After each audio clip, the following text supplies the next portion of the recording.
Caroline Roux présente une enquête spéciale de C'est dans l'air, sur la démographie mondiale.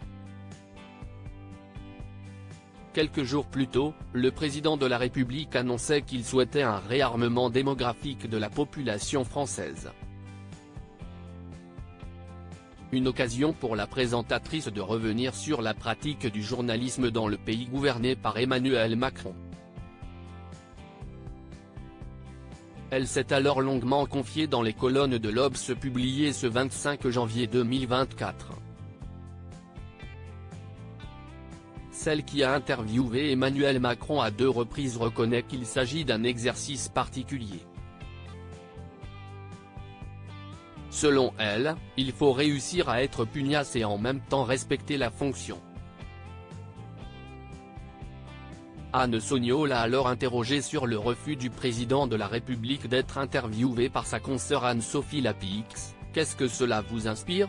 Je suis très mal à l'aise avec cette manière de faire », a commencé par expliquer Caroline Roux. « Je ne comprends pas comment un chef d'État peut récuser un ou une journaliste », a-t-elle complété. Selon elle, les médias sont libres d'envoyer le qui ils souhaitent pour interviewer le président et peuvent donc naturellement choisir leur journaliste vedette. Je crois que ce qui était problématique, avec l'émission politique de France 2, c'était aussi son format qui faisait intervenir beaucoup de personnes, a déclaré Caroline Roux. Lorsque cette dernière a pu échanger avec le président, elle a demandé qu'il se déplace en studio, chose qu'il fait assez peu, mais qu'il a fini par accepter. Elle souhaitait ainsi ne pas être sous les ordres de l'Élysée. Sophie Davant, Anne-Sophie Lapix, Daphné Burki.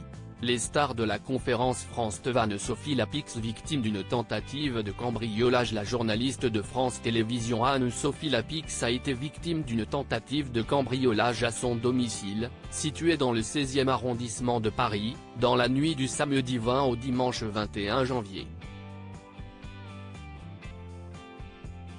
Les 5 personnes, 3 majeurs et 2 mineurs, qui ont tenté de cambrioler son hôtel particulier ont rapidement été arrêtés par la police et ont été placés en garde à vue, selon les informations du parquet de Paris auprès du Parisien.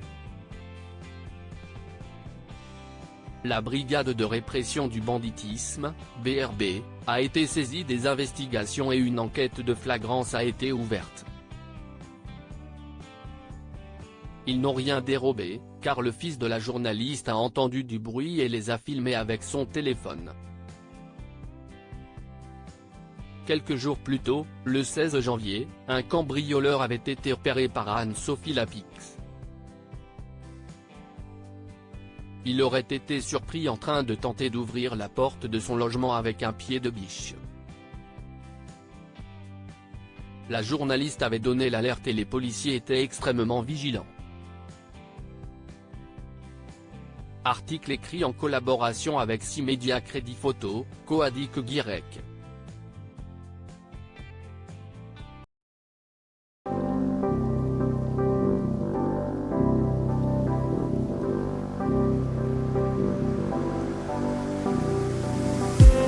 I just need